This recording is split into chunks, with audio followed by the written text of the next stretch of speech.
আসসালামু আলাইকুম রহমতুল্লাহ। প্রিয় শিক্ষার্থী, কোনো কাজ করার কিছু আছে, কোনো কাজ করার কিছু আছে। যেমন আমি যদি বলি পড়ার কিছু আছে, এই যে পড়া কিন্তু একটা কাজ। পড়া কি? একটা কাজ। যেমন রিড মানে পড়া, তাহলে পড়া একটা কাজ। ড্রিঙ্ক পান করা, এটা একটা কাজ। ড্র ছবি আঁকা, এটা একটা কাজ। ইট খাওয়া, এটা একটা কাজ। এই কাজ করার কিছু আছে যদি এরকম বুঝাই।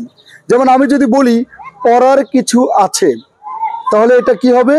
প্রথমে something to, something to, something to, তারপরে ভার্ব হবে। তাই প্রথমে কি হবে? Something, something to. জোরে বলি, সামথিং টু। প্রথমে সামথিং টু, সামথিং টু, তারপরে ভার্বের প্রেজেন্ট ফর্ম। Present form. যেমন পড়ার কিছু আছে, প্রথমে বলবো সামথিং টু, এরপর verb present form. Something to read, লেখার কিছু আছে। Something to right. তাহলে নিয়মটা কি? নিয়মটা হচ্ছে কোনো কাজ করার কিছু আছে বুঝালে প্রথমে সামথিং টু, প্রথমে সামথিং টু, এরপর একটা ভার্ব বসবে। ভার্ব যদি হয় পড়া তাহলে রিড বসবে, ভার্ব যদি হয় লেখা তাহলে রাইট বসবে। এইভাবে ভার্ব পরিবর্তন করে করে বাক্য বাড়াতেই থাকবো। এখন আমরা যদি বলি পড়ার কিছু আছে, সামথিং টু রিড, তাহলে আমরা কি বুঝলাম? কোনো কাজ করার কিছু আছে বুঝালে প্রথমেই সামথিং টু, প্রথমেই সামথিং টু, এরপরে ভার্ব প্রেজেন্ট ফর্ম। হ্যাঁ, আচ্ছা, লেখার কিছু আছে, সামথিং টু রাইট।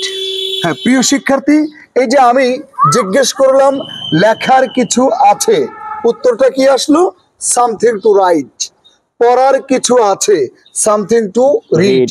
আচ্ছা, বোঝার কিছু আছে, something to believe. Something to understand. Understand মানে বোঝা, সামথিং টু আন্ডারস্ট্যান্ড। আর বিলিভ মানে বিশ্বাস করা। তাহলে যদি বলি বিশ্বাস করার কিছু আছে, something to believe. Something to believe, something to believe. আর যখন আমি বলেছি বোঝার কিছু আছে, তখন কি? Something to understand. Something to understand. আচ্ছা, খাওয়ার কিছু আছে, something to eat. Something to eat. চমৎকার। ইট কিন্তু দুইটা, একটা হলো আইটি, ইট মানে ইহা, আর একটা ইএইটি, ইট মানে খাওয়া। দুটোর উচ্চারণে পার্থক্য আছে না? একটা ইট আর একটা ইট। বাহ, চমৎকার। তাহলে আমরা বললাম সামথিং টু ইট। আচ্ছা, পান করার কিছু আছে, something to drink. Good, something to drink. আঁকার কিছু আছে, something two draw. Something to draw. আচ্ছা, সাঁতার কাটার কিছু আছে, সামথিং টু সুইম। বাহ, সামথিং টু সুইম। সাঁতার কাটার কিছু আছে। ঘুমানোর কিছু আছে, something to sleep. Something to sleep, something to sleep. দৌড়ানোর কিছু আছে, সামথিং টু রান। বাহ, fine, something to run, something to run. এই যে আমরা যেমন বলি ওয়াক মানে হাঁটা, তাহলে হাঁটার কিছু আছে, something to walk. Walk, something to walk. কেনার কিছু আছে, something to sell. Buy. Good, something to buy, something to buy. কেনার কিছু আছে। আর যদি বলি বিক্রি করার কিছু আছে, something to sell. Something to sell, something to sell. প্রিয় শিক্ষার্থী, আমরা কিন্তু বুঝতে পারছি যে কোন কাজ করার কিছু আছে বুঝালে প্রথমেই সামথিং টু, এরপরে ভার্বের প্রেজেন্ট ফর্ম। তাহলে সামথিং টু রিড। আচ্ছা, এবার আমি যা বলি তুমিও তাই আমার সাথে বলো। মানে ইংরেজি টু ইংরেজি প্র্যাকটিস হোক, ইংলিশ টু ইংলিশ। ওকে, আমার সাথে বলো something to read. Something to read. আর একটু আওয়াজ বাড়বে। Something to read.